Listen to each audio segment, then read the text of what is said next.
Alright, let's take a look at what we have first. This is the friction eraser from Pilot. Now these erasers are actually for a certain pen, which I don't have, so I actually won't have any use for this. And I bought these without knowing it, so yeah, I'll just have these laying around. And then I'm supposed to have a red 0.3mm dowel guard like this one, except fully metal. This one's a little bit plastic, but I gave that one to my sister earlier, so I'm not gonna have that one to review. But a dowel guard pretty much works like this. It prevents you from breaking your lead by making your lead go in if you push too hard. And then there's two Kuru Toga advances. This one's a 0.5mm and this one's a 0.3mm. So let's open them up and take a quick or closer look.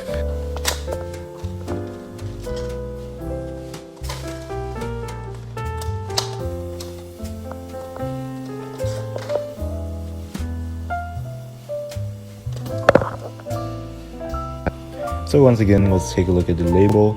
These Kuru Toga advances are known for having a mechanism which rotates the lead twice as fast, and obviously this little thing protects the lead from breaking. So it's a little bit like the dowel guard, except in its own way. It's not going to push the lead back up because it has its own mechanism. That would be too complicated to make if they combine these two mechanisms, but that would be pretty cool if there was a mechanical pencil that did. But yeah, these will spin the lead, so you'll always be writing with a relatively sharp tip. Not necessarily sharp, but just your strokes will be not exactly, well, how can I explain this? Your strokes will be a little bit better. But yeah, I'm gonna test it out real quick. Now these pencils actually don't come equipped with lead because they're the special editions. So I'm gonna use a 0.3mm here and use a smudge-proof uni lead. And we're gonna test it out. And you can see this little Totoro guy, because this is a My Neighbor Totoro model. This little guy with his umbrella down there, oh my god.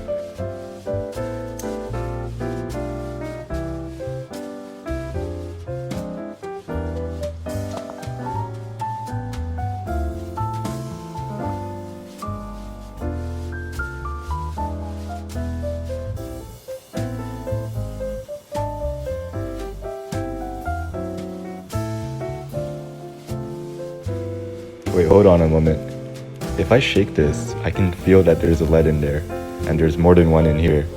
So I'm actually tripping. There's literally lead in here already in both of these. The Kuru Togas will always come equipped with lead.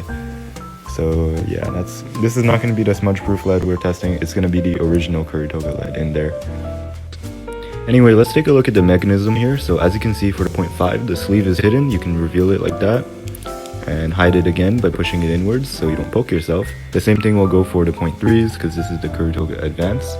Now, as for the mechanism, if you look over here, yeah, that little orange icon will spin if you press down. It's actually kind of hard to see, but you can just barely see the orange spinning around, showing that it's actually rotating the lead every time you push down, keeping your writing sharp. So if I do a bunch of strokes here, they're never going to become dull strokes, if you will, because this rotating mechanism is keeping your lead rotating, and you're always going to be using or finding a nice low stroke every time you write. Unless you write cursive, every time you do math, you will have consistent exponents. These little fractional exponents will be very easy to write, so that's why these are nice. Same thing for the 0.3. So once again, you can hide the little tip and pull it out, or push it out. And one thing about these is that if you push the tip while it's upside down, it actually hides itself. So you can't reveal the tip when you have the pen facing to the sky. That's pretty interesting. But yeah, you would leave it facing down, reveal the tip, and some lead. There we go. And these are 0.3, so I've never used a 0.3 before. I might have to push a little softer. But yeah, these are the strokes. They're pretty thin. If I try to write fractional exponents, well, I wrote the 3 really wonky there. Yeah, that is super easy to write. The camera's out of focus, but yeah, you can see just how nice the fractional exponent looks. Now let's try to use the 0.3s a little bit more. So I'm gonna write some random expression. Let's say x to the 1/4 plus y to the 1/5 plus z to the 6. That was a sloppy 6.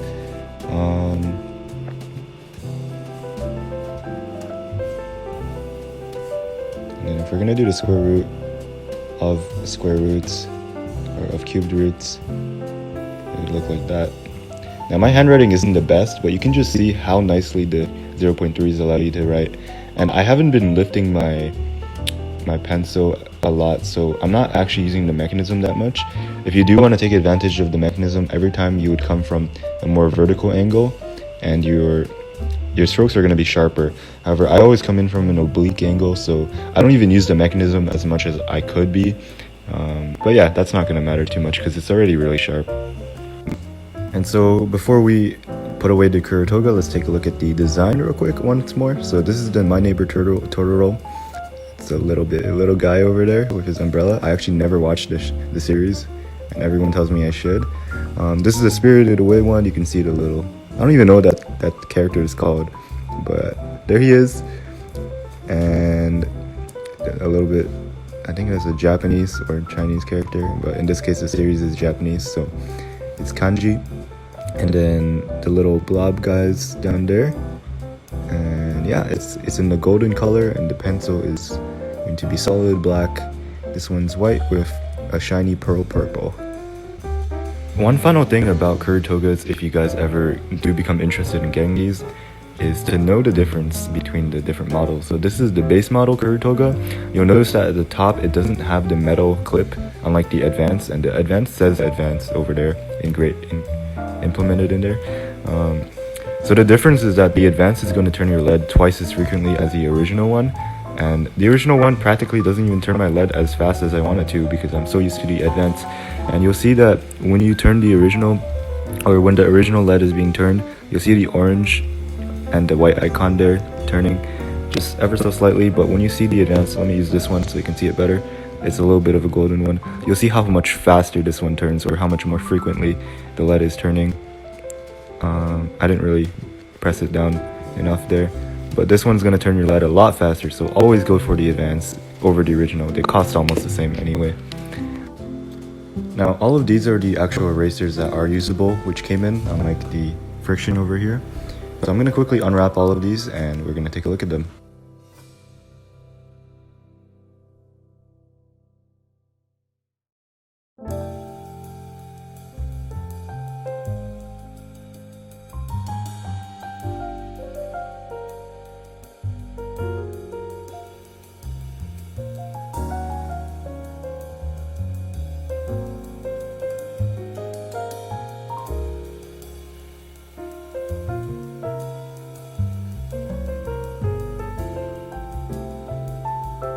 Now, let's begin with the arch. So I actually had these already back in the days, or back in semester 1, but this is a smaller size. And this black edition here, I feel like is the exact same thing except just fully black. So I will test these together and I believe they should perform the same. So these are known as erasers that have very little friction, and that was like no effort there, and it erased the x to the power of 3/2 really quickly. This black one here feels exactly the same. It's black, so it doesn't look like it'll get dirty. That's the only difference really. And if you want to press a little harder, you can do a even cleaner erase. But yeah, this is how it performs, pressing lightly. Alright, now I cleared up the plastic, and let's try the air in. This is from the brand Plus, and I got to know it from my friend Adam, who is also the computer club president. So one thing about the arch is that these have zero rubbing or smudging, you could say. So if you look at the erasing, wherever I erased, there was no smudging. The air in, however, let's see if there's any smudging. A little bit of smudging, that's the one thing Adam did say. However, these are effortless as well to erase. Okay, they perform a little bit differently because there is a bit of smudging from this, but if you want to do a really tough erasing using both your hands, one hand on the paper and one hand holding your eraser, these work really well. So I'm going to do that and demonstrate real quick.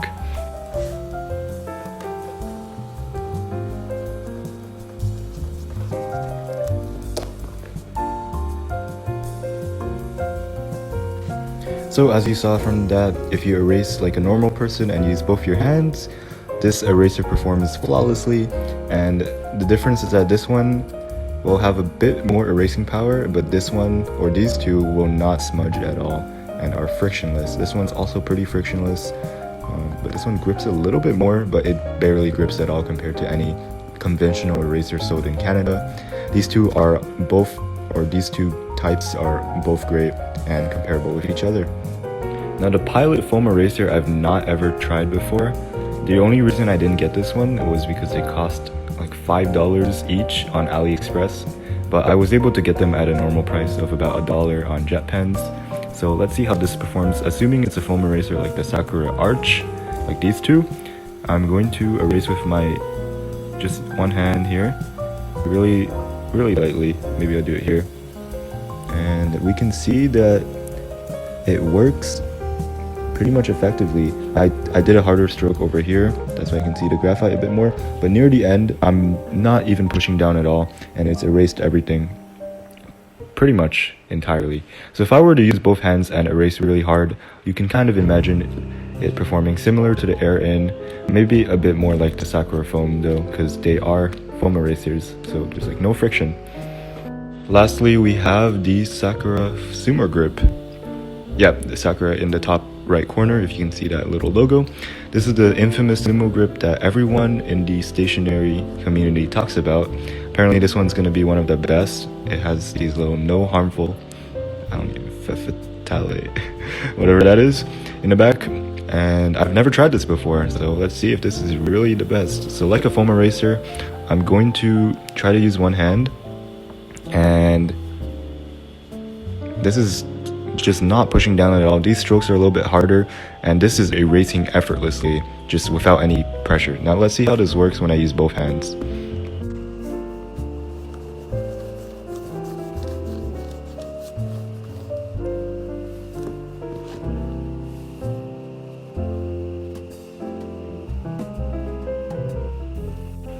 So as you can see there, I erased really quickly. I didn't even get that little line over there, if you can see.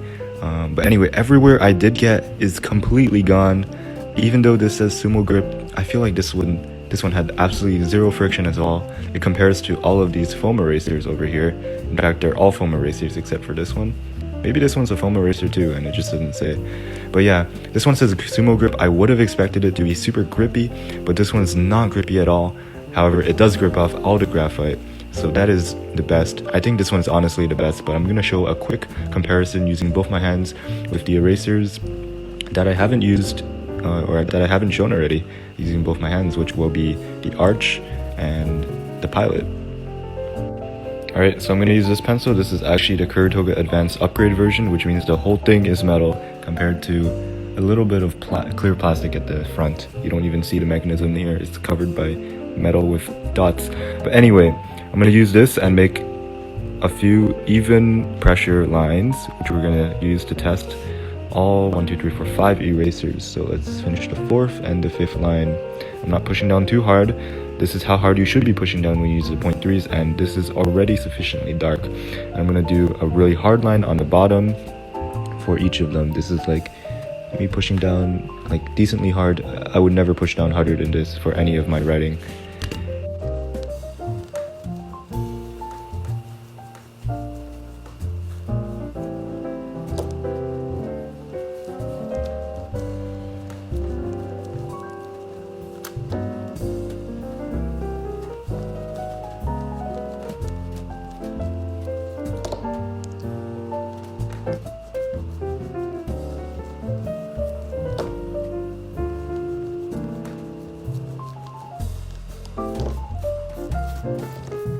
So if you did see the erasing durations of each one, I kind of spoofed it a little bit for the Arch, but these two actually erased right away, but I did start erasing for a little bit longer than the other ones. So it might seem like these took longer, but these actually took shorter than I did erase for, and in terms of the amount of time. But yeah, the Sumo Grip actually erased the fastest, and then followed by these two, which are virtually the same thing. It might be placebo if they look a different color, but it's purely color. And then the Air In erases very effectively. A little bit of smudging, but that smudging is going towards the cost of erasing really effectively in general. So if you're going to erase a lot, I would use the Air In. And the Pilot just is a good eraser. However, these ones are better than the Pilot. I don't see why you would get the Pilot in that case, because these ones you can't really find anywhere, and if you find them, they're like $5. So I would not get the Pilot. This one's good though. Probably give this away to somebody, but this one's really good. Now this is pretty much my entire order. I actually had an additional case of lead here, and I had an additional Delgard, which was red, which I gave to my sister. Aside from that, this is what we have left. 2 Kuru Togas, a 0.5, a 0.3, and then 5 erasers, and 2 erasers that I have no use for because I don't have the pen for this, which is not going to erase the graphite very well. And yeah, these 0.3s are smudge proof. That way I don't have to worry about my math homework smudging over to the next page, especially if I'm writing a lot. So yeah. Now I have all this stuff, or all of these mechanical pencils, and you might wonder, where did my other ones go? Like, what about my white one? I actually gave that one to a friend Eli, so he's going to use that for the rest of semester 2. And then I had 5 Kuru Togas, which I distributed as well to my friends. I have a gunmetal black one as well. That one I keep in my agenda, and I gave out 2 of them to other friends as well. I gave a Delgard to another friend as well, and pretty much I just have these to give out. But if you're gonna buy one of these, they're like about $10 each. So I would buy only the Kuru Toga Advances, because these ones are gonna be the most effective. However, if you never have an issue with your lines, you know what, honestly, you should always get the Advanced because they'll keep your lines sharp. But the Delgard is nice if you keep breaking your lead and you really have an issue with that. But I don't know if you'd use a mechanical pencil if you keep breaking your lead. Anyway, that's that. So here is the gunmetal black one. This one's called the Kuru Toga Roulette, and functionally or mechanically it works the same as the regular Kuru Toga. So I actually like the Advanced better than this one. However, this one has a very solid build. It's entirely metal throughout and has a little bit of a knurled grip, which means it's got these metal spikes, but they're so tiny it won't hurt you. It's a grip type though. It's very solid, especially when you push it in. This is a 0.5, I'm pretty sure, and I put it here in this little sleeve, or it acts as a pencil that won't get roughed up, even if it does get roughed up, meaning it will survive if it gets pushed around in my bag. And this is a Kuru Toga, so it's already really way better than a normal mechanical pencil. So yeah, this is the Kuru Toga Roulette. I would still recommend the Kuru Toga Advanced though, like these ones. You can get the original ones, which are solid color. These ones are a little bit more expensive, but yeah. Now, you might be wondering, am I rich? No, I'm not, but I do have some money, maybe a couple $100 to spend, but I would not spend money like I am. Do not buy a bunch of Kuru Togas like I am. I'm just doing it because I'm passionate, and I would normally spend this on Subway sandwiches, so I decided, hey, instead of a Subway sandwich each, I will get a mechanical pencil each, and I will give this out to a friend so that they can use something for the rest of their semester, whereas a Subway sandwich lasts me one day, and it goes down my belly and it goes away. So that's really why I bought these. I don't plan on buying a lot more since these are pretty permanent. They'll last me a couple years. So yeah, that's about it. So after all this, what's left? Well, I'm probably gonna have to clean all this eraser dust on my desk, but also a lot of calculus homework. So I'm gonna have that done, maybe some physics studying, but we're just doing grade 11 review right now, so it's not too bad. And then I don't really use my planner, even though I have one. I'm just gonna put this back here and put this back in there. I'm gonna do some comp sci afterwards, and then do a bunch more calculus tomorrow on Sunday. So yeah, I'll see you guys later.